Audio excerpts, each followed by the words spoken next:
Greetings, and welcome to A1 Insights, the home for candid nursing conversations, where we discuss what you need to know with nurse experts and colleagues who provide reproductive healthcare.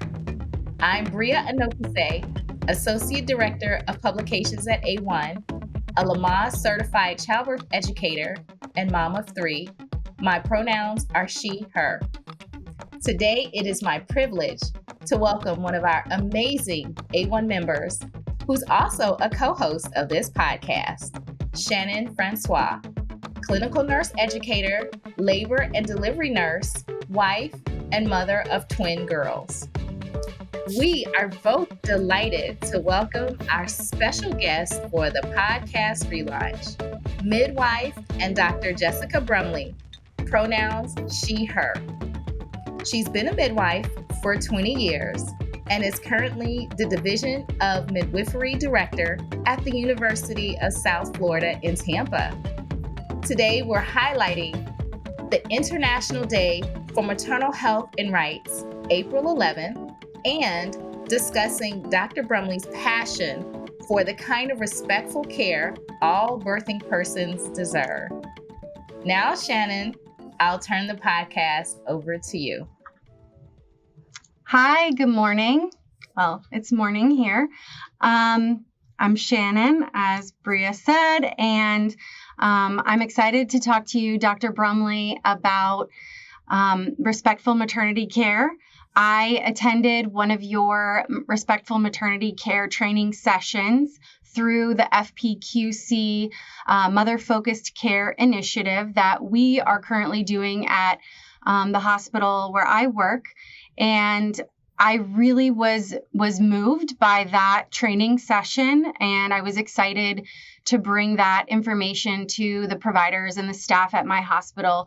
You know, one of the things that really hit me was we're in a room of nurses, educators, directors, managers, and you asked us all to write down some type of violence or disrespect that we had experienced in the workplace. And we put them all up on these giant Post-it notes on the wall, and we read them out loud.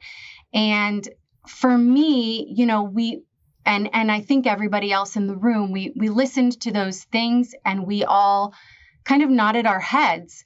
And these are things that are commonplace in our work environment. And they were all things that if you read them out loud to somebody that didn't work in our area, they might be shocked. And unfortunately, we are experiencing those things, whether it's from a doctor, another staff member, someone else in the hospital. We're experiencing those things on a regular basis. And I really am excited that you all at the FPQC are bringing that to light and asking all of these hospitals participating in the initiative to really buy into what respectful maternity care means. So I'm really excited to talk to you about that. But first, I want to take a step back and talk to you a little bit about your career and your journey. So I know that you participated in the McNair Scholars and Fellowship Program. I just wanted to ask you a little bit about that, how that played a role in your journey and how other people might get involved, people that might benefit from that program. It was really, really interesting, and it looked like it played a big part of your path, your career path. Well, first, I just want to thank you for inviting me and for this opportunity to engage with A1 and you today. I found it really interesting that you picked up on this one thing, probably on my CV, that was really critical. Have you ever heard the story about how Chadwick Boseman had a person that helped him, and he didn't know who it was, pay for the opportunity to go study abroad, and that person ended up being Denzel Washington. But he had this like person who who he didn't know. He was just like this anonymous donor, right? And I feel like I have this anonymous person out there who I still to this day don't know who it is, who nominated me for this program. And I was an undergraduate student at the University of South Florida, and you needed to be nominated. And the program was designed for people from underrepresented communities to pursue doctoral education in the sciences. And they paired you up with a mentor and several different mentors throughout the program. The first one was just someone who was faculty, engaged in research, and was from a similar background as you. And so my family's from Puerto Rico, and they found me a Puerto Rican oncology scientist. And it was just about connecting on that human level. And then they paired you with someone in your major, someone who was doing research in your school. And so I was paired with faculty in the School of Nursing who was doing research on asthma in the pediatric population. And then your final mentor was someone who helped you engage in a research project. And so then I had a separate mentor who was a nurse but working in public health. And she helped to guide me through a chart review, right? A retrospective analysis where I looked at individuals who were seeking care in a midwifery clinic versus a physician practice, and their follow-up. And so, and their follow-up postpartum, and presented that at a national conference. And then also locally at the university as well, where they held a research day. So that was really important to me because I learned the process of engaging in research, of presenting, right, formally, and traveling, right, for a conference. It kind of laid that groundwork. In addition to those mentorships and that research experience, I was given an opportunity to apply for graduate studies and support for what that looked like. So they had GRE preparation courses for us, and they helped us to connect with other McNair scholars that were in other graduate schools, so that when you went to go interview, you had someone, personal to connect with in those places. So that was it was really foundational. It really, 25 years ago, nurses weren't encouraged to directly seek doctoral education or even graduate education at all directly out of school. Go get experience, many years of it, and then you can figure out what you want to do and pursue that next thing. But I knew what I wanted to do. I knew I wanted to be a midwife, and I knew that. And so in my last year of nursing school, I was applying for midwifery education programs, which was more common now, but really not too common at that time. And then when I returned to Florida and was hired on staff at the University of South Florida in their faculty practice, the person who hired me said, "Oh, I see you were a McNair scholar. I bet you want to work on your PhD now." She had been a mentor in the program. And I said, "Well, I mean, eventually I thought I would." And she said, "You should do that now." And I did. And I found that there was a fellowship for doctoral students who had been McNair scholars at an undergraduate level that helped pay for my doctoral education. And so it came full circle. Not only did it prepare me for graduate school, but it ended up paying for most of my doctoral education. I, to this day, do not know who that person was who saw something in me and nominated me for that.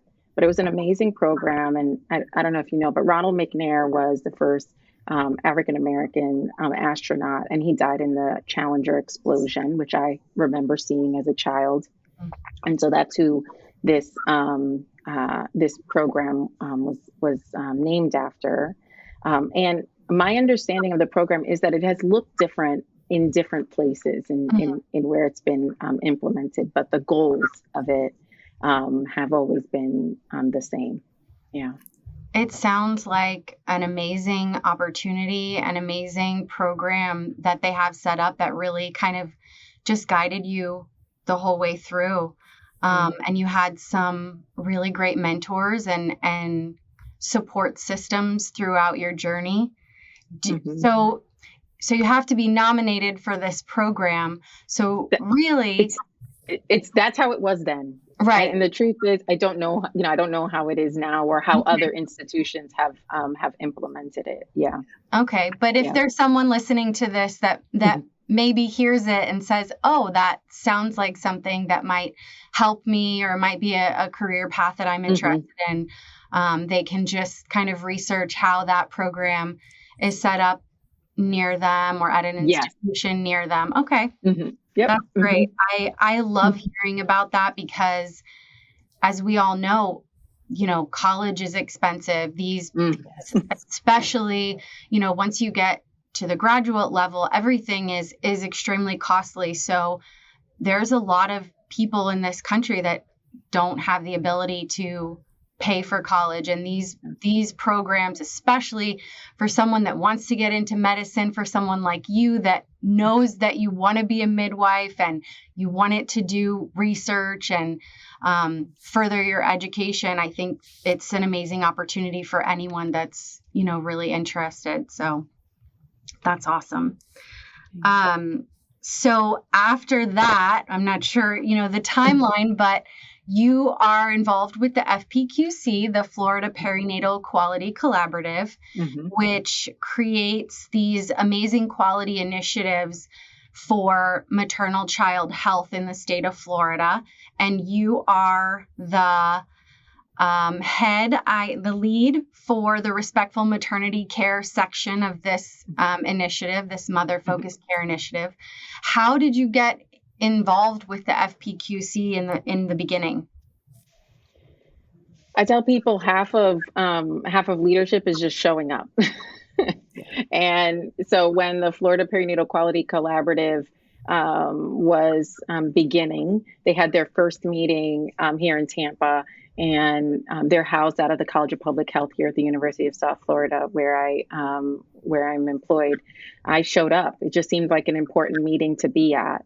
And I have served as the representative for the Florida affiliate of the American College of Nurse Midwives since I have been the affiliate president for some time, and I now sit on the national board of directors for the American College of Nurse Midwives, and I'm the president-elect. Wow. And so leadership has always been very important to me, and engaging in one's professional organization has,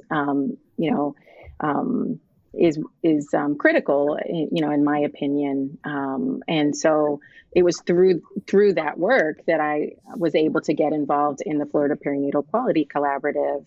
And I was just excited about everything that they were doing to address maternal health outcomes, in our state. And they, use quality improvement principles and established guidelines in order to implement evidence-based care. And so I just kept showing up at the meetings, and I'd go to the steering committee meetings, and I engaged in the hospital level work. Right. So I was on a hospital team. And then when they started doing the Provide initiative, which was our reducing cesarean work, I offered to be on the state level work group for that. And I had an opportunity to travel around the state and teach labor support workshops to nurses throughout the state as part of that initiative. And had always been pretty vocal about what I thought was really critical for us to address as a state is really equity around birth, and had suggested speakers that I thought would, be great speakers for our meetings, and had, shared that sort of mission of mine with that group.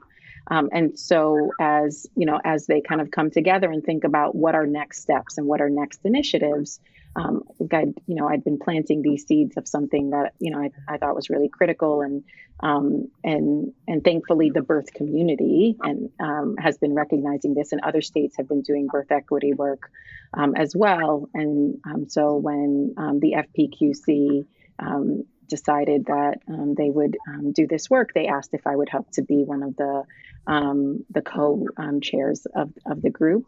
And so they have myself, a certified nurse midwife, and then a physician, Dr. Karen Harris, as co-leads of this mother-focused care initiative. And I love that you said you just showed up and you kept speaking up, because I think that's so important.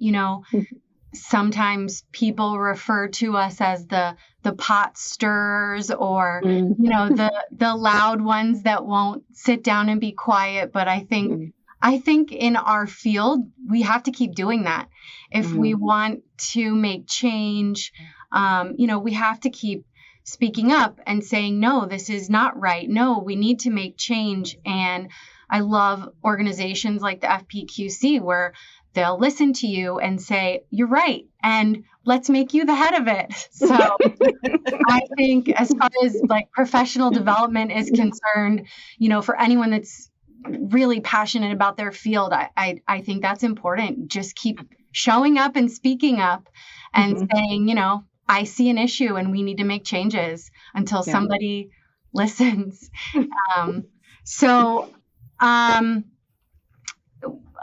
As far as the respectful maternity care, that's something that you're very passionate about. In your field as a nurse midwife, how did you become passionate about that? Is there, something, that you experienced, or has it always just been something you felt very strongly about? It's the philosophy of midwifery. It's like the hallmarks of midwifery are everything that is respectful maternity care, being present, being supportive, being sure that, the care is patient-centered, that you're engaging in, advocacy for your patient. And so I think that many people that go into midwifery have a little bit of fight the power in them, and we are working in a system that has evolved into something that has become very medicalized and not very patient-centered. And so when you train with this as your philosophy, but then you work over here in this place that doesn't reflect what your philosophical underpinnings are, then you're constantly in this place of tension where you're trying to figure out, do I stay here and make change, or do I work outside of the system where I have more full control over how I practice? And I think all of that is right? Like, people deserve choices and options. What I have chosen is to work in the system to create change, so that those people seeking hospital-based birth, or those people needing hospital-based birth, maybe they weren't intending it, but they end up needing it, have a place that's safe and respectful to come to. So that's, I think, how I've gotten to, where I am. It's just my understanding of, I'm a midwife, through and through, to the core. And to me, this is what a midwife is. And I mean, as a midwife, you obviously work with doctors as well. And they kind of have a different path to their training and, becoming a doctor in, OBGYN. And so have you met a lot of resistance in working in that kind of collaborative team with those providers that maybe have a little bit of a different philosophy? Some. I think that sort of how one practices is impacted by many factors. And one is how you train. right? So certainly there's a large focus on pathology and the sort of problems that can happen in pregnancy in the training for OBGYN physicians in this nation. But their exposure to what is normal in labor and pregnancy and birth can really vary depending on where they train. And so, residents in my institution will get lectures and training and education on a birth in hands and knees, position changes, and coping in labor and the physiology behind all of that, because they have midwives on faculty, right? And because they have faculty that have also been trained by midwives. So understanding that education is impacting how people later practice helps to keep me here too, right? Because now I'm helping to train future collaborators and the people that are going out there to care for and change our institutions. But also where you practice right now impacts how you practice. And so if the culture of your institution is one in which everyone is induced at 6 a.m. and if you're not delivered at 5 p.m., then you're having a C-section. And we know the evidence shows that there's an increase in numbers of C-sections that are happening right around those times and on certain days. Then I believe it's likely hard to be the only person practicing differently, in a setting like that.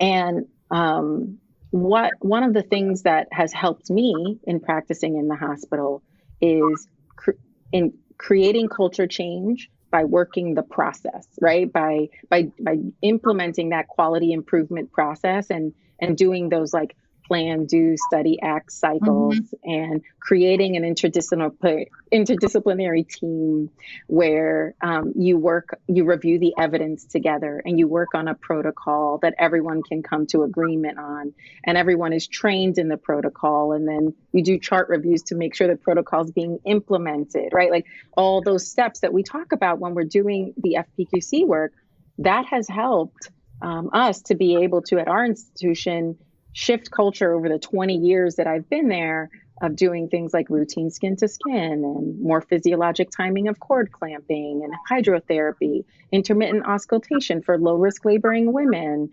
People are getting up and out of bed. They're not worried like the cord's going to just prolapse, or something, which are real things that I hear from nurses when I travel around the state. Oh, her membranes are ruptured and you let her get out of bed? I don't let somebody do anything. They're grown people who get to do what they want. But yes, it's not unheard of, for that to happen. And so by changing policy, by reviewing evidence, right, by sharing stories, then we start to shift culture. And we started that work through the Reducing Cesarean initiative that we were doing. And I feel like this is an extension of that. We must shift the culture in our birthing institutions in the U.S. I could listen to you talk about it all day long. So could I.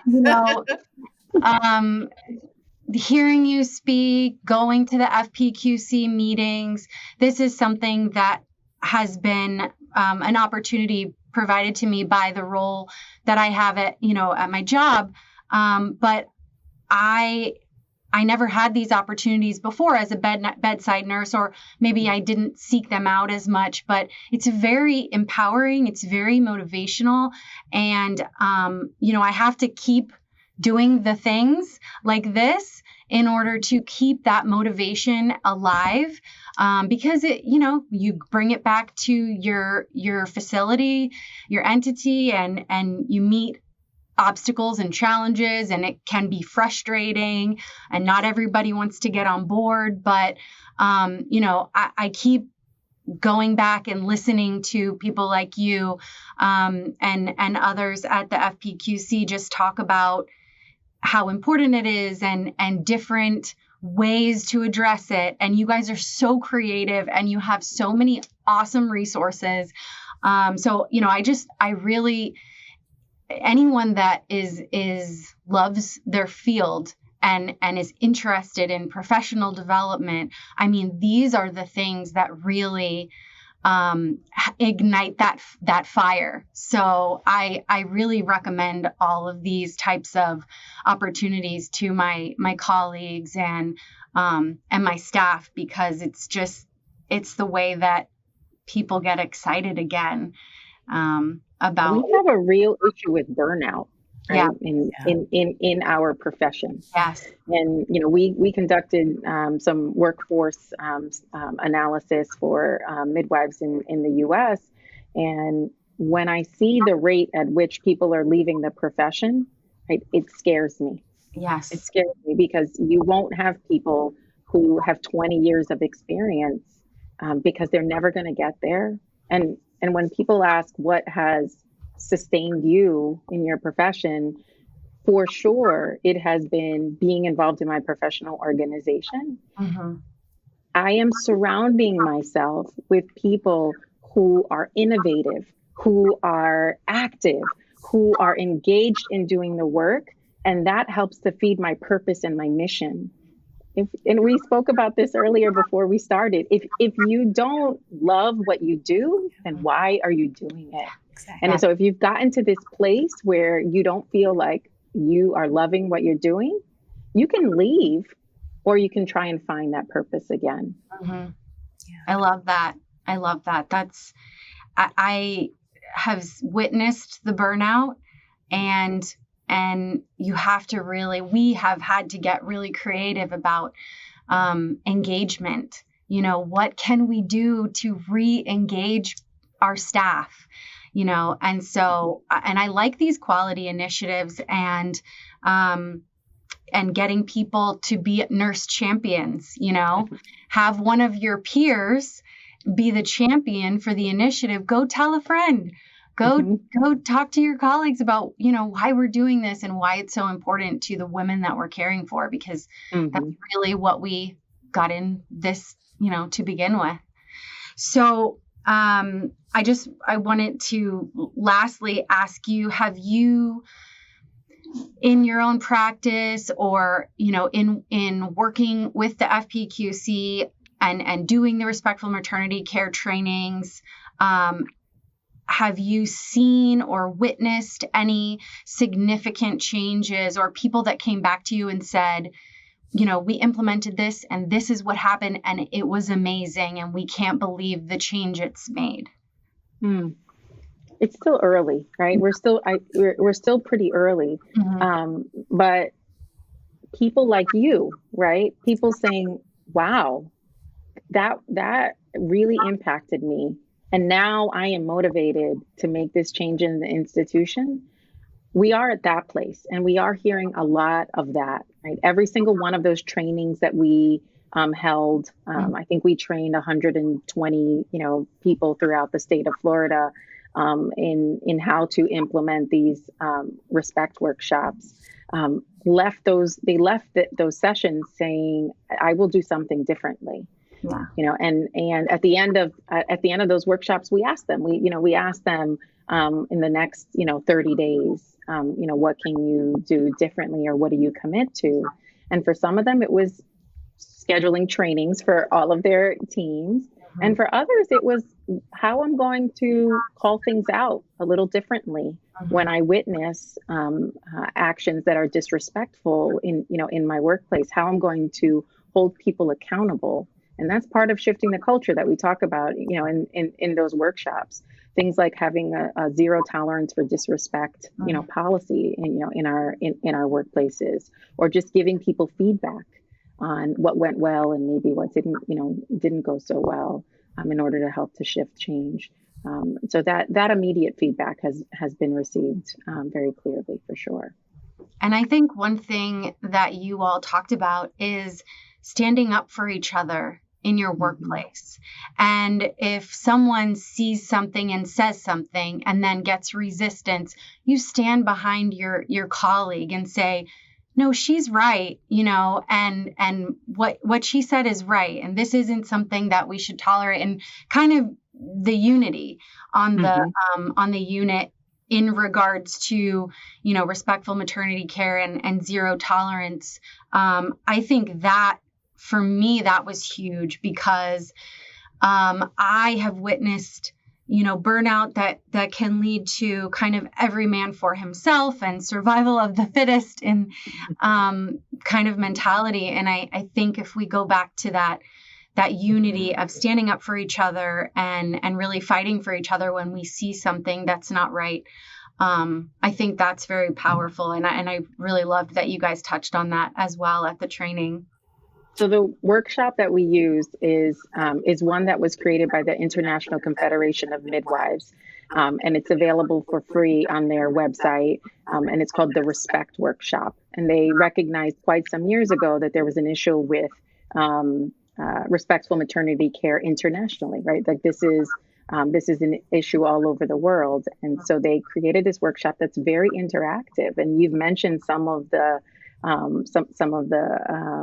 activities that we engaged in, during the workshop, and we know from adult learning theory that people learn better in those kinds of interactive environments. And we were reviewing lots of different workshops that are out there, and certainly some may be a little more convenient to implement, right? Like there might be some that people can do on their own time, and they can, complete modules. But if you have the opportunity to engage with people live, and even for a short period of time, working through some of these kinds of activities that we did, where people share experiences of disrespect when they do role modeling, what respectful care looks like and what disrespectful care might look like, that can be really powerful. And so I just wanted to highlight that, that resource that's available out there for folks. But I really liked that it includes disrespect that's happening amongst peers and colleagues, and not only the patient perspective. How can we expect people to care for people in a respectful way if they're not being treated with dignity and respect in their workplace? Yes. Yeah. 1,000%. I love that. Well, in addition to the respect workshop that you just mentioned, you have the respectful maternity care training. Are you going to continue doing those throughout the state? We have one more scheduled. Okay. We have one more scheduled that will precede our mid-project meeting in April. And then what we're hoping is that folks will take that information and start to run with it, right? I've certainly enjoyed doing the workshops, and I hope that I have more opportunities in other initiatives. When we've worked on it, other states kind of follow, and sometimes we get invited to present at other states to help them implement similar activities. And so who knows what will come in the future. Yeah. And if anyone's listening to this and maybe their hospital is not participating in the initiative, or they're not in Florida, is there any resources that you can recommend to them? I guess we could direct them to the FPQC website and the Mother Focused Care Initiative tab with all the great resources there. But is there anything else that you would recommend? So for sure, that's a great place to start. One of the principles of quality improvement is, steal shamelessly. And so we're not about recreating any, you don't need to make something new. Many state perinatal quality collaboratives have begun work in the birth equity space, including respectful maternity care. Illinois has done some of this work. New York has done some of this work. California, and certainly we have many references on our website in the FPQC area. And as I mentioned, the International Confederation of Midwives has the whole respect workshop and a train the trainer toolkit on their website as well. A1 has amazing resources on respectful maternity care. And I would be remiss not to mention all of the work that A1 has been doing. Their respectful maternity care toolkit is phenomenal. I was so impressed. I was first introduced to it when two speakers from A1 actually came to the ACNM annual meeting in Orlando last year and presented their work. And I've just been so impressed with what they have put together. And so they have amazing resources. ACOG also has some e-modules. And so some folks have been using that, especially to help to train their physicians. And they have several modules available on their website as well. Okay. That's great. And I hope that everyone listening takes a little piece of this with them. And maybe we, ignited something in someone with this episode, and they can take that back to their place of work or wherever they are and carry it forward and implement something different. So I really appreciate you agreeing to speak with us today. And we're really excited about the relaunch of this podcast and for you to be our first guest. So thank you so much. And I think Bria has one last question. I do. Thank you so much, Shannon and Dr. Brumley. I have one question that we're going to be asking all of our podcast guests. And so, Dr. Brumley, you've had a varied career. You've worked with all types of professionals. But is there one career life hack that you think all our listeners should know? I thought about this. The things that have been most important to me have not been life hacks, right? Like foundational, values. My work is mission driven, the simple things like making sure you're eating a healthy diet and getting rest and like that, all the stuff your grandma told you, like that stuff is real for sure. But if there's anything that I do that maybe could be thought of as like a career hack, it has been being sure that I follow thought leaders on social media. And so I don't use social media only as like a source of entertainment, but I follow people who I think are leading the way in the spaces that I want to lead the way and are going to help me to think differently about all of the things. And maybe I won't agree with them, but I want to know what they're saying, what they're publishing, the meetings that they're going to. Like, this is how I get information, or some of it at least, in that space. I think I'm going to take your advice. I think I will do that more. Me too. I definitely could use that. That is great advice, Dr. Brumley. Thank you so much. This was such a wonderful conversation. Shannon, you had some great questions, and Dr. Brumley, you surely delivered with just a variety of resources that we can share and pull from. You gave us some really great actionable insights. Thank you for sharing your story with us. Yes, thank you. Thank you for inviting me. This was really a pleasure. Absolutely. For all of our listeners, you can go to a1.org/podcast to read Dr. Brumley's full bio, to download the resources that she shared with us today, or even to re-listen to the episode. I definitely want to give a huge thanks to Shannon and to all of our listeners for tuning in, because without you, we wouldn't be here. Your support is very important to us, and we'd be honored if you share today's episode with a colleague or with a friend. We also want to express our gratitude for the invaluable support of our sponsors, and to ensure that you receive the next episode when it airs later this month. Subscribe to A1 on iTunes, SoundCloud, or Spotify. Thank you again so much for tuning in. We thank you for your time. Be well and stay safe.